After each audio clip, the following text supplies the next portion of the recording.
Hi guys, welcome back again sa aking channel, and for today meron tayong tutorial on how to restore an old shock na galing sa magbabakal bote. So ito guys, yung shock na to is may napadaan dito sa shop namin na nagkatay ng ano nga motor to, Kawasaki Boxer. So itong shock na to inarang ko sa kanya, ipapatimbang sana niya, pero inarang ko kasi nakita ko wala pang gasgas yung telescopic niya. So pwede pa itong reparin. Yung ibang parts naman to, yung makina ginawa niya, binasag-basag na niya para makuha niya yung mga sink tsaka yung bakal sa loob. Kaya wala na talagang pakikinabangan. Ito lang nakita kong matino, kaya ito lang binili ko sa kanya for 200 pesos. Ngayon gagawin natin dito, papalitan natin ng oil seal, papalitan natin ng pork oil para maibenta natin siya. So guys, ang pagre-restore ng shock na may tagas, simple lang naman, no? Mag-uumpisa tayo dito sa ilalim, yung bolt niya dito na allen, luluwagan natin para maghiwalay itong telescopic sa kanyang dito sa ilalim na to. Tapos luluwagan natin to para matanggal yung spring. Ipit natin sa gato. Una, tatanggalin muna natin itong mga to kasi wala na tong silbi. Mga ano na lang to sa tapalodong naputol, tira-tira.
Yung bolt dito guys sa ilalim, kailangan talagang tanggalin muna to bago natin mapaghiwalay yung pangibabaw sa pangilalim.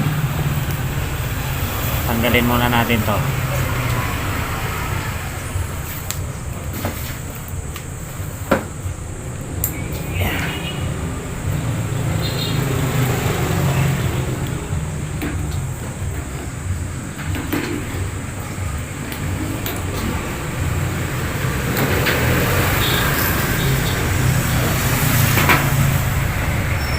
Baho. May kanal.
Ang bawang ng langis. Bang! May kanal.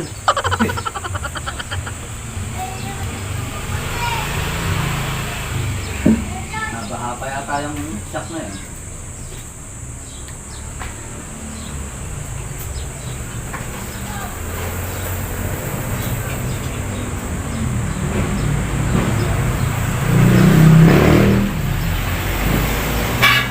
Tuwad mo nga to. Tuwad mo ng konti. Yan. Para ano. Okay, luwagan mo na yung gato ng konti. Eh, yan. Yan. Luwagan mo. Yan. Tuwad mo lang. Para, adjust mo kaya dito. Adjust mo dito. Damn!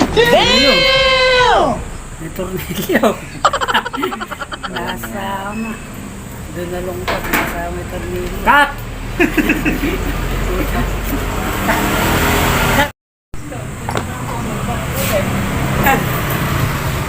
So guys, yung tinanggal natin sa na bolt sa ilalim, dito siya nakalagay. So ito lang ang pumipigil sa shock na pangibabaw tsaka pangilalim para hindi sila maghiwalay. Yan lang yun.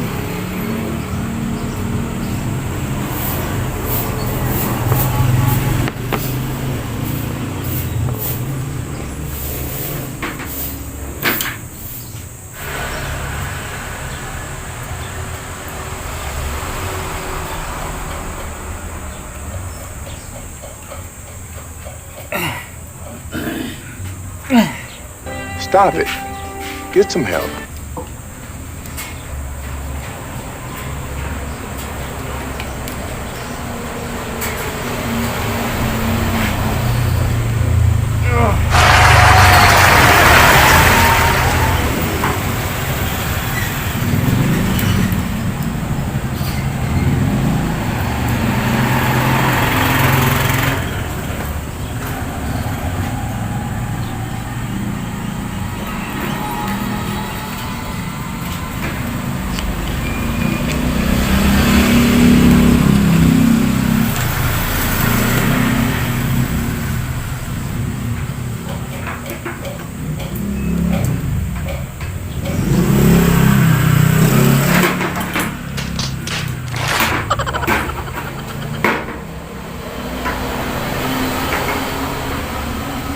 Hugot ang gato.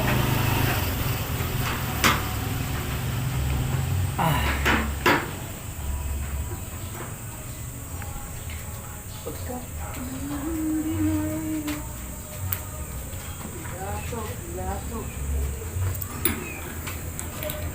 po, ayaw mang tumugtog nito.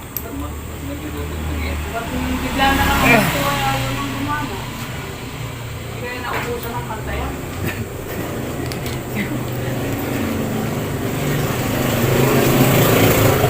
Brad, tigilin mo nga ito. Tigilin mo yung telescopic. Ha? Tigilin mo sumasama. Uy, huwag kang sumama. Tigilin mo pag-ikot. Stop it. Yan. Hindi nakahigpit yung gato eh. Siya.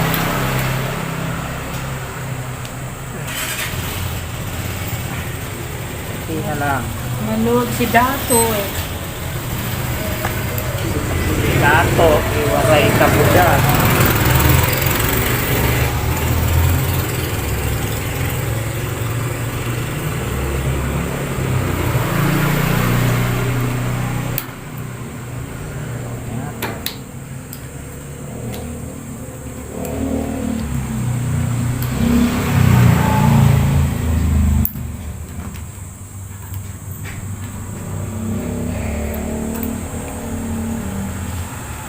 Love you just the way you are. Sana all.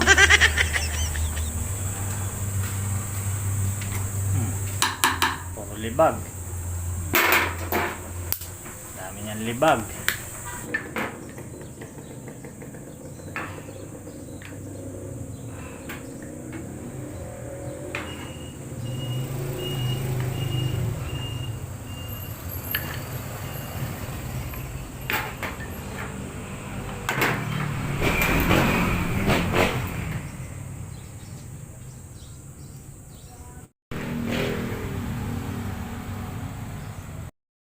Ngayon guys, nagre-repair na rin lang tayo ng shock.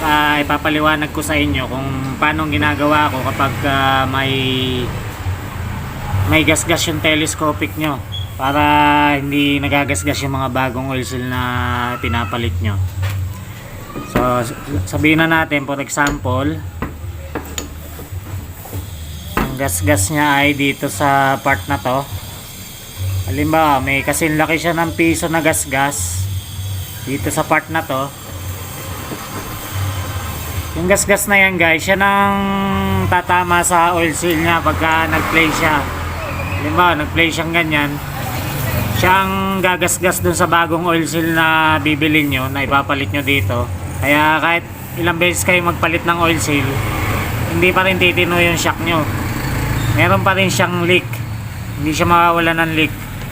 Kasi nga may gasgas yung telescopic nyo. Ito yung karamihan ganyan ng korte pag nagagasgas, bilog na ganyan. So guys, ang ginagawa kong paraan dyan is para maiwasan ng oil seal yung gasgas ng telescopic na to. Let's say sabihin natin na ang haba ng gasgas na yan ay 1 inch. 1 inch. 1 inch siya. Ulit-ulitin ko pa ba? So para maiiwas natin to sa oil seal, yung gasgas na yan, ang ginagawa ko guys is nagpuputol din ako dito sa tube na to. Magpuputol din ako ng 1 inch dyan o 1 media para yung gasgas na to. So halimbawa, dito sa part na to yung oil seal, dito nakalagay. Tapos ito yung gasgas. Pag pinutulan natin ng 1 to, 1 media, yung gasgas na to, pagka na-assemble na natin yung shock, pupunta na siya dito sa part na to. Nakalubog na siya bago makarating dito sa oil seal. Hindi na siya lalabas, hindi na siya dadaan dito sa part ng kinalalagyan ng oil seal, kasi pinutulan na natin dito ng 1 or 1 media. Depende sa inyo kung gaano kahaba ang puputulin nyo dito sa tube. Ngayon, pag dinugtong nyo uli yung tube na to, putulin nyo ng grinder. Pag dinugtong nyo, siguraduhin nyo na lang na tuwid siya, no? Para hindi kayo mahirapan magtornilyo dito sa ilalim ng bolt na tinanggal ko kanina. So ganun lang kasimple guys ang ginagawa ko pag may gas-gas nga yung mga telescopic. Yun nga lang, ang side effect nun is yung play ng shock nyo is konti na lang. Yung dati niyang piniplay na malaki is umiksi na lang kasi nga pinutulan nyo na tong tube na to. At the same time, yung motor nyo sa unahan is malo-lowered siya kasi bumaba tayo ng 1 or 1 media kasi nagputol tayo dito. Lowered siya ng kung gaano kahaba yung ibinawas nyo. So ganun lang yun. At least wala na siyang tagas. Mawala yung tagas niya kasi yung gas-gas na to iniiwas natin dito sa kinalalagyan ng oil seal dito sa tapat na to. So ganun lang yung paraan ko guys. Kanya-kanyang diskarte yan. Kaya yung iba ang ginagawa binabaligtad to. Malaking trabaho yan guys, babaligtarin mo to. Itong makinis ang ilalagay mo rito. Malaking trabaho yun. At saka kung ano, kailangan nyo pang pumunta ng machine shop. Yung tinuturo ko kanina is napakasimple lang gawin. Kailangan nyo lang grinder, sukatin nyo ng metro, tapos yun na, idudugtong nyo uli, welding nyo, tapos yun na. Pagbawas na siya, soliin nyo lang, palitan nyo ng oil seal, lagyan nyo ng langis, okay na siya.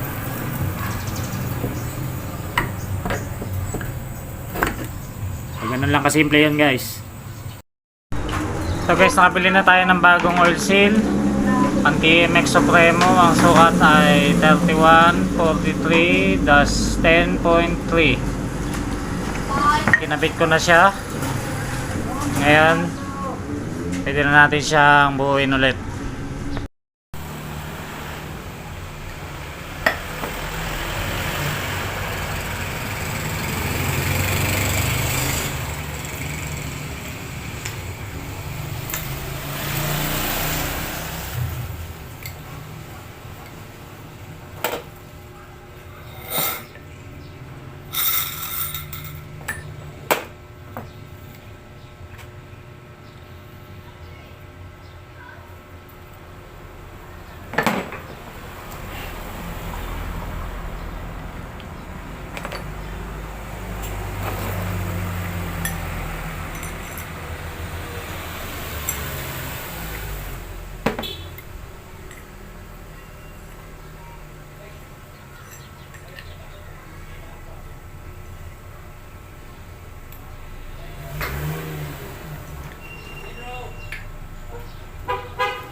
Drum na, silip mo. Yung drum.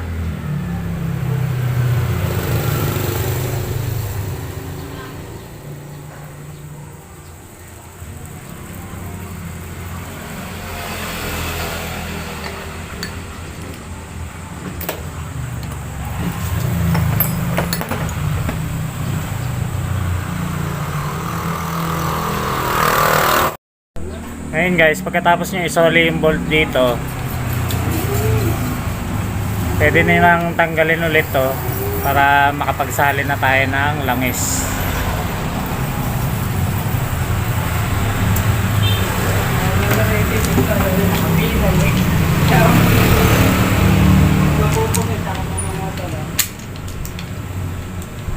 yung mas naihuran mo kasi. Ano ba? Diyan lang sa kabila. Sa gilid natin, dyan lang. Oo.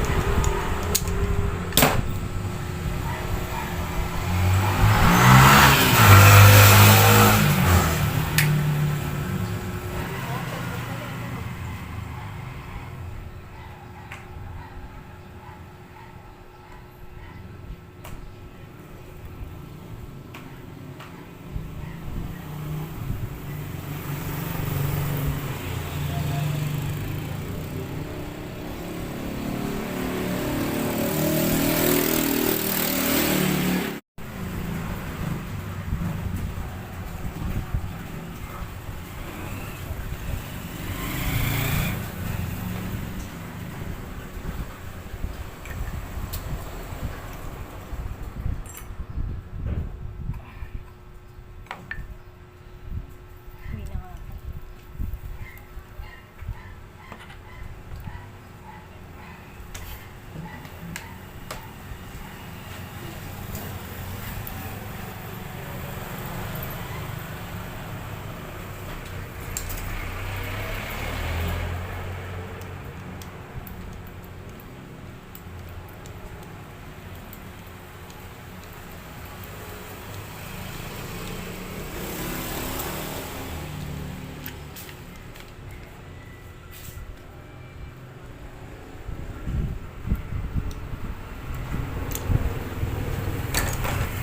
Ngayon guys, na-assemble na natin parehong shock, kaliwat kanan. Magsasagawa tayo ngayon ng leak test. Titingnan natin kung may leak pa siya.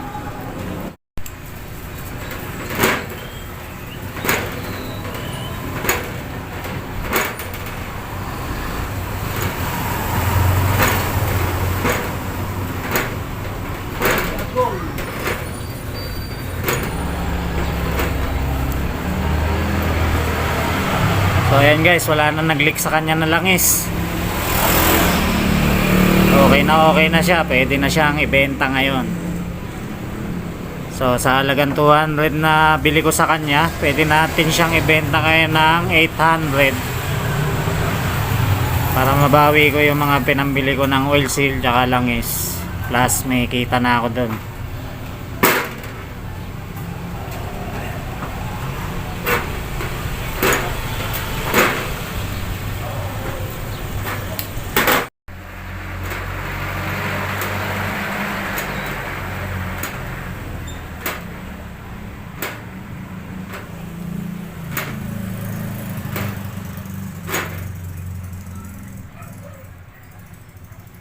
So ayan guys, tinesting natin yung left side, wala na siyang leak din. So ganun lang guys, simple lang mag DIY ng paggawa ng shock ng motor. Basta huwag nyo kalilimutan nung una, tanggalin nyo yung bolt dito para maghiwalay yung telescopic, para maghiwalay itong dalawa na to.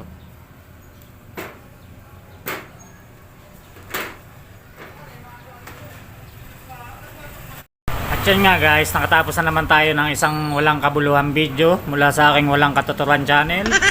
Sana marami kayong natutunan. Don't forget to like and subscribe. Huwag mong subukan. Masisira ang buhay mo. Hanggang sa muli nating pagkikita, paalam sa inyong lahat.